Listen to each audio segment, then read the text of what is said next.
It was a very inclusive music program, meaning we allowed any USF students to take private lessons. Desire for lessons was huge. It was new and exciting and fun.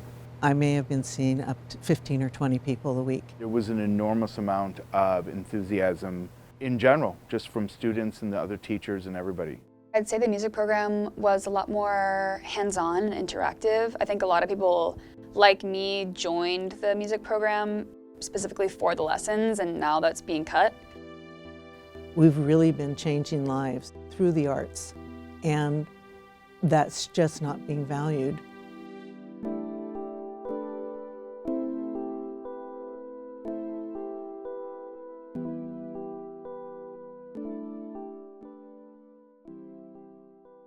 My music focus has always been voice and still is, but I also play guitar, drums, and a little bit of piano, and I love songwriting.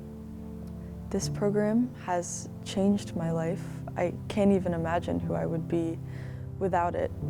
This program has really become my community. I met some lifelong friends and people who I will always be collaborating with artistically, I'm sure, for the rest of my life. Especially my freshman fall, I felt really lost without music being in my life. It's always been something that's grounded me and helped me make friendships. The life that I've built out of the relationships that I made through the program, I met my now roommates and bandmates in rock band, The Class, 2 years ago, but I worry that things like that will disappear for future students at USF, so yeah. My name is Kit Rusko. I have been teaching at USF since spring of 2002. That sounds awesome! I think most of my students looked at lessons as this is a fun place to grow. This is a fun place to explore other ways of expressing myself that isn't history and math and science and English and blah, blah, blah, blah, blah. So I think that's how my students felt. Everybody thinks that they're not good enough or they don't sound good with singing. It's just a thing. And my focus is on singing as a birthright. This is a God-given right to sing, and it's nobody's business how anyone sounds. And that our job is to connect with our soul and our heart and express it in a way that moves other people, and that's so rewarding. It feels different when I go into the pastoral department. It feels like everyone is really nice, everyone's smiling, everyone's talking to each other. I took Paul's piano lessons and I loved it so much. I don't know, I just like the building. I like the people in there, so. Although I had some knowledge of music from when I was a little kid, but I had lost almost all of them, so I kind of had to start fresh, everything at USF. Professors from the music program who left an impact on me, I think Kit, more than anyone, spoke to directly what I am interested in and listened to me both verbally and musically, gave me specific things to work on to improve my songwriting, which is what I was hoping to improve on by taking guitar. Started taking lessons with Judith May my sophomore year of college. I have always loved singing and songwriting, and I knew that, but I had trouble sharing my artistic practice with others and performing in front of an audience. And she really helped me come out of my shell and build confidence, not only in my life as a musician, but as a person.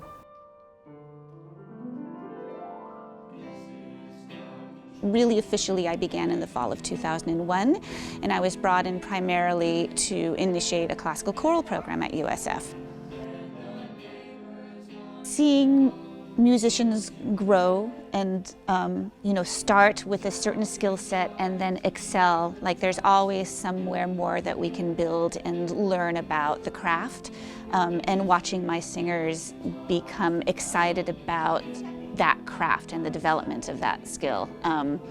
And the passion that they have for making music, the often sort of challenging and strenuous process during the semester as we're developing a program, and then we arrive at that final point of sharing it with our audiences and seeing how much they've grown as artists in that process. It's always very exciting.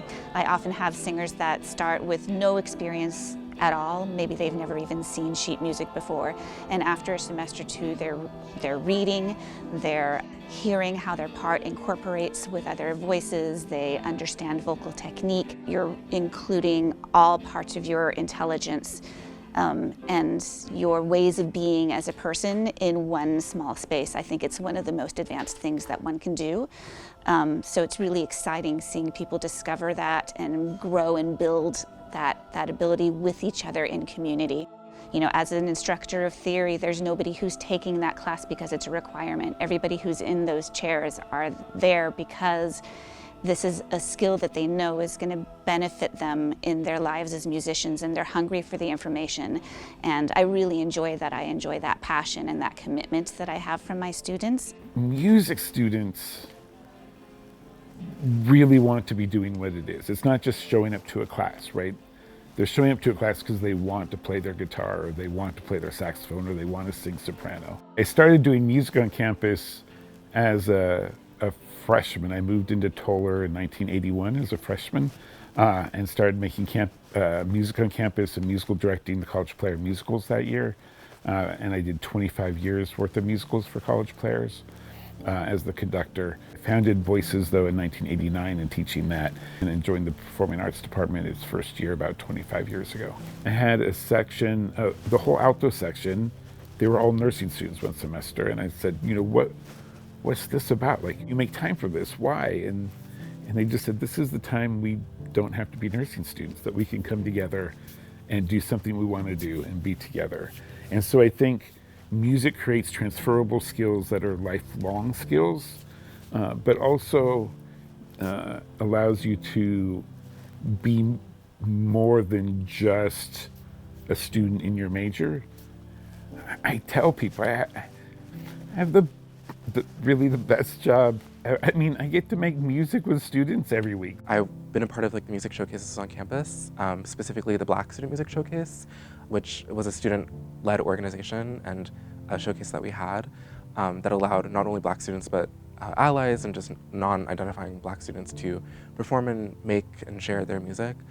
Music as a major, I think, allows people like myself to explore some things that they have not been able to explore. I think having the mixture of performing arts and social justice allows that humanness to happen that I think a lot of the time within music conservatories just isn't possible.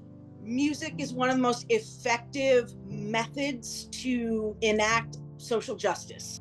It was such a natural fit for us to have a program that trains people both how to make music, but as I used to say in my classes, to entertain and do something else. I've been here since the beginning of the music program. And like I said, I've watched it go through some hard times and growth, and the lockdown and Zoom University was very difficult for performing arts. And then what happened was our two full-time faculty in the music program left for their own reasons and were not replaced. The university then signaled that without full-time faculty it was hard to support a program, but of course that was their choice to not replace those faculty and to not hold searches and to fully support the program. So they sort of accused the program of falling apart when it was really their lack of commitment to the program from the get-go. When I found out that actually no, they were just going to get rid of all the private lessons and then therefore get rid of the music program, I was saddened because the people that really suffer from this is the students. I really wish that I could have kept going with guitar lessons. Kit's awesome, but his studio is far away, and it was right here for free. So yeah. I think a lot of people like me were just very confused with what's going on because, you know, we got a new gym, we have all kinds of stuff, but somehow the music program just took a hit. This is my final semester. Have some feelings about that. And I'm really grateful for the opportunity, and I'm so grateful for the students. After my last lesson, I went up to the music office, and there was no one in there, and there was no one anywhere. And I had taught there for 22 years, only to just walk out of an empty building with nothing. I never received any notice from any dean or any department head or anything, just absolute nothing, just deafening silence. Next semester, my load has been reduced to just one course, the university choir.